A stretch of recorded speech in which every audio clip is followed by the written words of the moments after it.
রাজধানীর Bashundhara city shopping complex থেকে ঈদ কেনাকাটার খবরাখবর জানাতে আমাদের সঙ্গে যুক্ত হচ্ছেন সহকর্মী সাদিয়া ন্যান্সি। অনেকে ঈদের একদম আগ মুহূর্তটাতে ভিড় যে হয় অনেক বেশি, সেটা এড়াতে রোজার শুরুর দিকে কেনাকাটা শুরু করেন। তাছাড়া এখন বেলা 12টার কিছু পর এই মুহূর্তে ক্রেতাদের ভিড় কেমন দেখছেন সেখানে?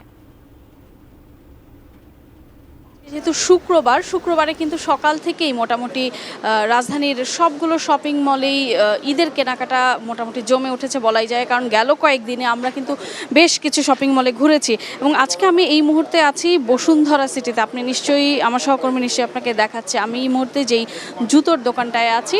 স্বাভাবিকভাবে আমরা দেখি যে জুতোর দোকানে কিন্তু একদম শেষ দিকে বা রোজার মাঝামাঝিতে আসলে দোকানগুলোতে ভিড় হয়, কিন্তু আজকে শুক্রবার থেকেই কিন্তু ভিড় অনেক বেশি। যদিও বন্ধের দিন এই সময়টা নামাজের সময়ে শপিং মলগুলোতে খানিকটা ভিড় কম থাকে, তবুও কিন্তু আমরা দেখতে পাচ্ছি যে সকাল থেকে ক্রেতা উপস্থিতি একদম চোখে পড়ার মতো। এবং রোজার এক সপ্তাহর মধ্যেই কিন্তু যারাই আসছেন তারা যে শুধু ঘুরে দেখে যাচ্ছেন বিষয়টা তা না।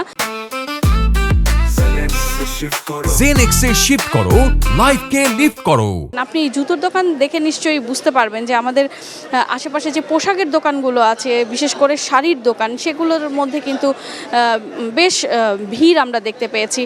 পাশাপাশি আরও একটি বিষয় জানিয়ে রাখতে চাই, স্বাভাবিকভাবে ঈদের উৎসবটা কিন্তু ছোটদেরকে ঘিরেই হয়, কাজেই ছোটদের কেনাকাটা কিন্তু গেল কয়েকদিনে আমরা দেখেছি চোখে পড়ার মতো ছিল।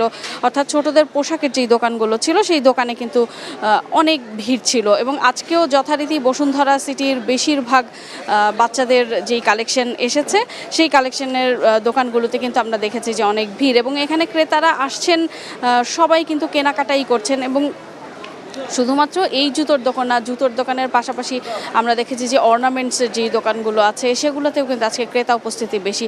যেমনটি আসলে প্রশ্ন করছিলেন যে নামাজের সময় আসলে যেহেতু এখন জুম্মা, আজকে শুক্রবার, সেই সময়টাতেও কিন্তু মানুষ আসছে, ক্রেতারা আসছেন, তারা কেনাকাটা করছেন। এবং বিক্রেতা যারা আছেন তাদের সঙ্গে আমরা খানিকটা কথা বলার চেষ্টা করছিলাম। তারা কিন্তু বলছিলেন যে দেশের পরিস্থিতি এখন তারা মনে করছেন যে আসলে অনেকটাই স্বাভাবিক আছে, এবং যেহেতু দেশের পরিস্থিতি স্বাভাবিক আছে সেই অনুযায়ী কিন্তু তারা আশা প্রকাশ করছেন যে যেহেতু মাত্র রোজা অল্প কিছুদিন গেছে, এখনই মোটামুটি জমে উঠেছে বলা যায়, কেনাকাটা শুরু হয়েছে, সেই তুলনায় তারা আশা করছেন যে সামনের দিনগুলোতে আসলে আরও বেশি তাদের বিক্রি বাড়বে এবং তারা ক্রেতাদের পছন্দসই জিনিস তাদের হাতে তুলে দিতে পারবেন। এবং আপনি জানেন যে প্রত্যেকবার আসলে দাম নিয়ে এক ধরনের অভিযোগ থাকে যে কিছু পণ্যের হয়তো মান অনুযায়ী দাম বেশি নেওয়া হচ্ছে।